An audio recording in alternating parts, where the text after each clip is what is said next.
bouffé le ciment quoi. Ça a bouffé, ouais. C'est vraiment rigolo en vrai.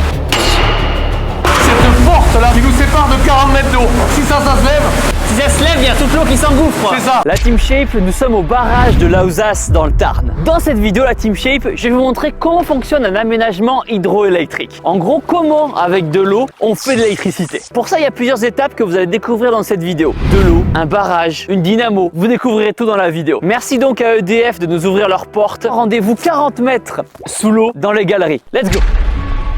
Benoît, à la forme? Ouais, ça va. Très bien, merci de nous accueillir. Alors du coup, tu vas nous présenter ta maison, c'est ça? Alors c'est une maison où on va tous les 10 ans. Donc on est ici sur la fenêtre F1, c'est un accès à la galerie du Lausas. Donc on va passer sous le lac là, c'est ça? Là on est sous le lac, ouais. Et on va aller là où d'habitude il y a de l'eau. C'est assez exceptionnel. En fait, on va passer dans un endroit assez rare, c'est ça? C'est ça, on y va à peu près tous les 10 ans, voire plus même. Hein, ouais. Ok, waouh. Eh ben c'est parti.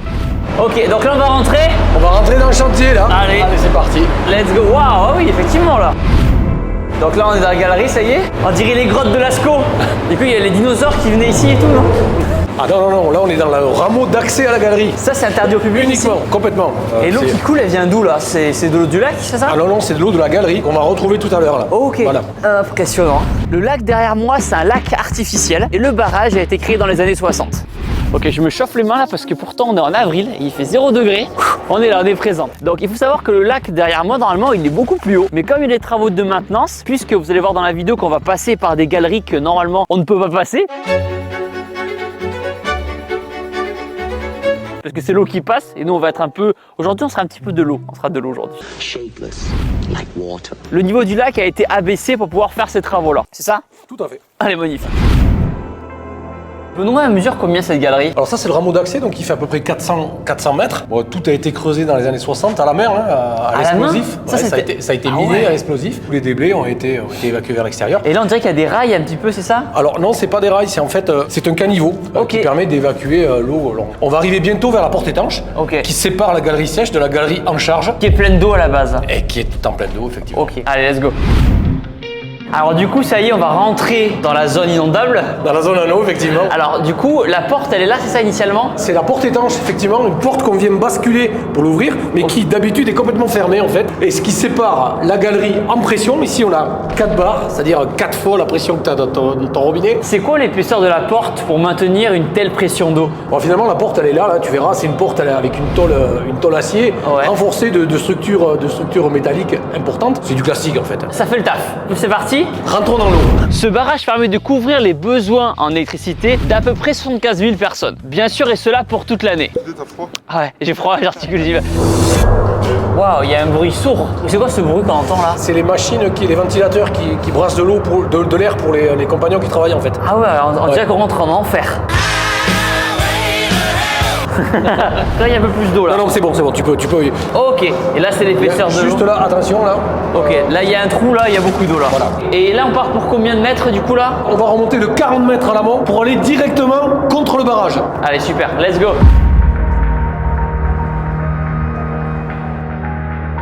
Là on voit qu'il y a une différence entre... C'est du béton, c'est ça? C'est ça. Et on dirait que c'était creusé là, par l'eau, c'est ça? Putain. C'est l'eau qui a creusé depuis le temps que ça fonctionne en fait. Waouh. Tout l'intérêt du chantier, c'est de remettre ça complètement en neuf. Vous allez remettre du béton partout là? C'est exactement ça. Ça a 10 ans ça? Ah non, ça c'est depuis 1960. Donc ça n'a pas été refait du coup? Non. Impressionnant, parce que là il y a de l'eau jusqu'en haut normalement. Mais là, il faut imaginer, il y a 20 tonnes d'eau à la seconde qui passent là. Effectivement, ça use un peu. Ça a bouffé le ciment quoi. Ça a bouffé, ouais. Allez, on continue un petit peu. Il y a des marches aussi, elles servent à quoi ces marches? Ces marches sont là pour les rattraper la galerie qui a été creusée. On appelle ces belles marches là la descenderie. C'est impressionnant. C'est des marches de flotte quoi. C'est trop drôle. C'est vraiment rigolo en vrai. On dirait qu'on fait du canyoning. Alors ici où est-ce qu'on est alors? Alors là Thibaut, on est dans le barrage là, juste séparé avec cette porte là métallique là qui nous sépare de 40 mètres d'eau. Si ça se lève, Ah ouais. Si ça se lève, il y a toute l'eau qui s'engouffre. c'est ça, c'est impossible. Non, ok, très bien. Là on est 40 mètres sous la terre. C'est ça. C'est impressionnant. C'est un chantier qui sera terminé quand? Alors ce chantier là devrait être terminé fin septembre de manière à pouvoir remettre en eau la galerie tout début octobre pour relancer le premier groupe de production à partir de mi-octobre. Benoît, du coup, on est 15 km plus loin. Où est-ce qu'on est là? Alors là, on est au bout de la galerie. Après la galerie, qu'est-ce qu'il y a? Il y a la conduite forcée qui va mettre justement l'eau en pression. D'accord, c'est un tuyau plus petit. Mais il fait quand même 2 mètres de diamètre. Ok. Il va se faire peindre pendant le chantier. Donc on a refait les bétons dans la galerie et là on va peindre l'intérieur de la conduite forcée. Let's go, c'est parti. Du coup, Benoît, c'est quoi la machine verte qui est derrière nous là? Alors la grosse vanne là, c'est la vanne de tête. C'est un organe de sécurité qui va isoler la conduite forcée au besoin. Elle est en parfait état, on va rien faire dessus, mais par contre ça marque officiellement le début du chantier de peinture de la conduite forcée qui commence là. Quand tu dis vous allez bloquer la conduite forcée, ça veut dire que vous décidez si oui ou non l'eau passe. En fait, il y a un opercule à l'intérieur de cette vanne là qui va venir se fermer et obturer la tuyauterie qui est là. Il y a un robinet. Et quand tu dis vous allez refaire les peintures, ça veut dire quoi? Redonner la peinture d'origine en fait pour garantir encore 40 ans ou 50 ans d'utilisation de l'aménagement, pour limiter la corrosion en fait qu'il pourrait y avoir à l'intérieur de la conduite forcée. Pas pour faire joli. Ah non, c'est pas pour faire joli.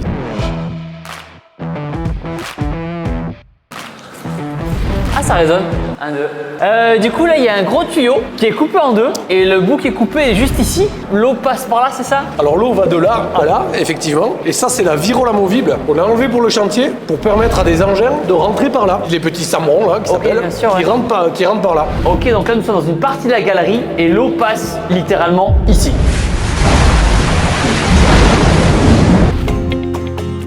Du coup, Benoît, en face de nous, il y a un gros tuyau qui va tout droit, qui descend d'un coup. Qu'est-ce que c'est? À quoi ça sert? Alors donc c'est la fameuse conduite forcée qui va mettre l'eau en pression. Et là on est à peu près à la zone de mi-conduite où on a toutes les installations de chantier qui ont été posées pour peindre cette conduite forcée à l'intérieur. Pourquoi il y a ce besoin d'avoir un gros tuyau qui descend d'un coup? Et justement pour avoir plus de puissance, plus de pression et donc plus de puissance à l'usine en bas. D'accord, l'usine elle se trouve en bas, c'est ça? Elle est souterraine, on ira la voir tout à l'heure là.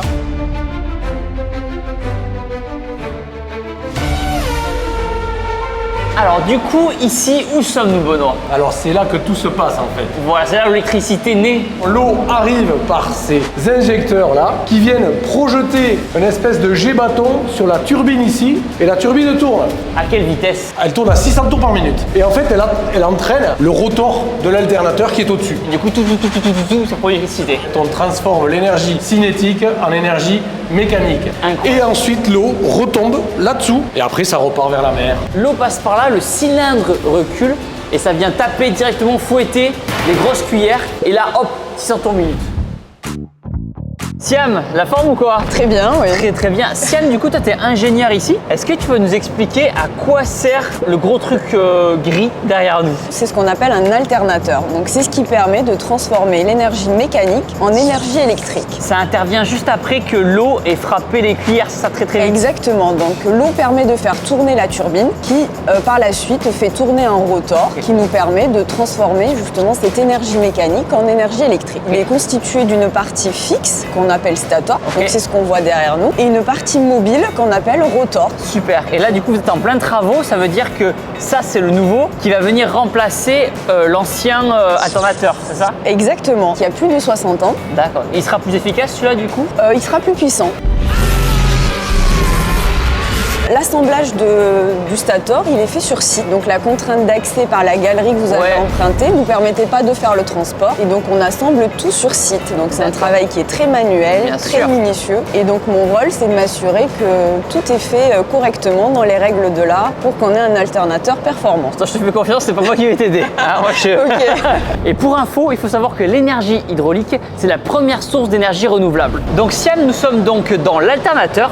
C'est un enroulement de bobines en cuivre. Ça me paraît tellement magique entre guillemets de réussir à produire de l'électricité à partir du cuivre en fait. Alors ce qui est encore plus impressionnant, c'est que tout a été fait à la main et assemblé sur site. Qu'est-ce qu'on a comme type de matière exactement là? Donc là c'est de l'acier, après ça c'est des bobines, c'est des barres en cuivre et là c'est du mat de verre. Et donc là toutes ces pièces là ont été empilées à la main, une par une, pendant plus d'un mois où on a fait que empiler. C'est incroyable. Et donc ça s'appelle le circuit magnétique. Et c'est ça qui va tourner très vite? Donc non, ça c'est la partie fixe. Donc la partie mobile, c'est le rotor qui est stocké juste derrière. Le rotor qui se mettra au milieu? Donc le rotor vient au milieu. Franchement c'est ouf. Le premier mec qui a eu l'idée un jour...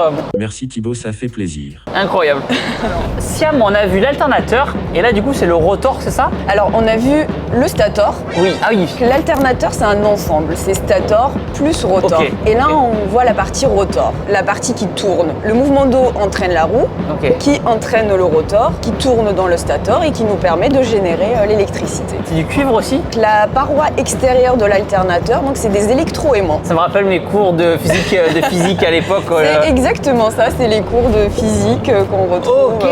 Ce rotor, donc on l'a récupéré de l'ancien stator, qu'on va refaire juste les pôles rotor. On va reprendre les bobines pour justement permettre la surpuissance qu'on va réaliser sur cet aménagement. Victor, enchanté, ça va la forme? Ouais, très bien, et toi? Très très bien. Alors du coup, Victor, toi, c'est quoi le nom de ton métier exactement? Bah alors, je suis agent de maintenance Ok. au sein d'EDF.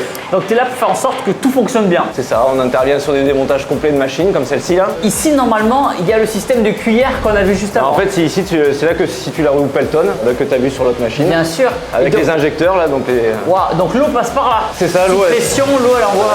l'eau elle arrive ici. Ok. Bah, par les 5 injecteurs. Ouais, que tu bien vois. sûr. Les cuillères sont là. Et vous avez tout démonté. Ça y est, là, on a quasiment fini le groupe là. Après, j'ai une question parce que la roue, elle pèse 5 tonnes, c'est ça? Ouais, c'est ça, ouais. Et comment vous l'avez démontée? Et en fait, si tu veux, il y a un chariot spécial. Là, tu vois, il y a des rails au sol. Ouais. Donc nous, on vient descendre la roue. Une fois qu'on a dévissé les gros boulons, Ok. on vient descendre ce roue sur un chariot bon, qui est beaucoup plus gros que celui-là. Après, on la pose, le chariot roule sur les rails et on la reprend avec les ponts. Ok. Mais c'est une manip qui est assez délicate à faire. Mais, Tout est pensé pour la maintenance aussi. ouais. Tout ça, c'est des outillages que nous, on fabrique, les chariots. Parce que c'est des machines qui sont très anciennes, qui n'ont pas forcément eu de réparations qui ont été faites Bien avant. sûr. Donc notre rôle, nous, c'est de faire le démontage. Tout ce qu'on a démonté, maintenant, on va l'amener à l'atelier. Donc Ouais. on va le démonter à l'atelier. Bon, il y a du travail à faire dessus, il y a Bien sûr. de l'usinage, de Et ça refaire va- des soudures, il y a plein de boulot à faire. Et depuis 1960, ça n'avait pas été fait. Je crois que celle-ci a quand même été entretenue une fois, mais pas en démontage complet. Et cette maintenance, il faut la faire sur toutes les usines EDF. C'est ça, ouais. Ok. on Il y a du parle- boulot, quoi. Ouais, bah ouais, c'est. Bah, tant mieux. hein, T'ennuies c'est- pas, t'ennuies pas. Non, non, c'est notre cœur de métier. Donc, Trop bien. Du coup, prochaine étape, l'électricité passe par l'alternateur et elle va où après? Exactement, donc une fois que l'alternateur produit l'électricité, Voilà. donc elle est évacuée par un transformateur donc qui nous permet d'élever la tension du courant électrique produit par l'alternateur pour son évacuation sur les lignes de haute tension ou très haute tension. Ça va permettre de limiter les pertes lors du transport de l'électricité. C'est son Voilà. rôle. Donc c'est un transformateur qu'on a remplacé cet été. Ok. Il est tout neuf, c'est une fabrication française. Magnifique, cocorico. Pas mal, non? C'est français. Super. Et après, de ces lignes à haute tension, c'est redirigé vers des petites centrales, c'est ça? Bon, après, c'est le réseau de transport Ok. qui permet justement d'acheminer l'électricité aux différents consommateurs. Du coup, Benoît, vous produisez de l'eau, c'est bien, mais cette eau, à qui elle va? Qui s'en sert? Alors nous, en premier, Bien sûr. mais également... Nous, les humains ou Alors nous, EDF, mais également les agriculteurs, Ok. les pêcheurs, les bases de loisirs, les bases de canoë. Voilà, on a travaillé sur ce projet-là, on a travaillé avec tout le monde en fait, pour faire en sorte de concilier l'ensemble des usages de l'eau. Et chacun peut utiliser des quantités d'eau qu'il veut ou c'est réglementé? Ça dépend en fait des bassins. Des besoins et tout. Des besoins, effectivement. Nous, en l'occurrence, on utilise de l'eau pour faire de l'énergie, mais également, elle peut servir à faire de l'eau potable, elle peut servir Ok. à du loisir, du canoë, de la pêche, Ok. et aux agriculteurs également. Du coup, Victor, tu m'as dit que tu avais un truc à me faire faire. Ouais, et ben, c'est un peu ce qu'on fait un peu toute la journée. C'est démonter des grosses vis comme ça à l'aide de clés à frappe et de masse. D'accord, parce qu'il n'y a pas de mécanisme automatique qui vous aide à... Bah, si t'en as, mais souvent quand c'est dans des accès comme ça qui sont très petits, t'as pas de choix que de le faire à l'ancienne, méthode bourrin Et tu tapes, t'as une masse et tu tapes dessus pour ouais, ouvrir. c'est ça, faut taper sur cette partie-là. Il y a une technique ou... Non, de pas s'éclater les doigts juste. Ouais.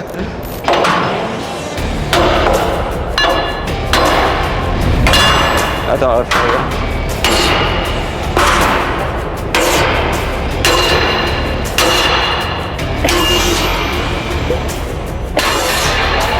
Ça bouge ou pas là? je pense que ça vient. Ah ouais? Putain, j'ai l'impression que ça bouge pas.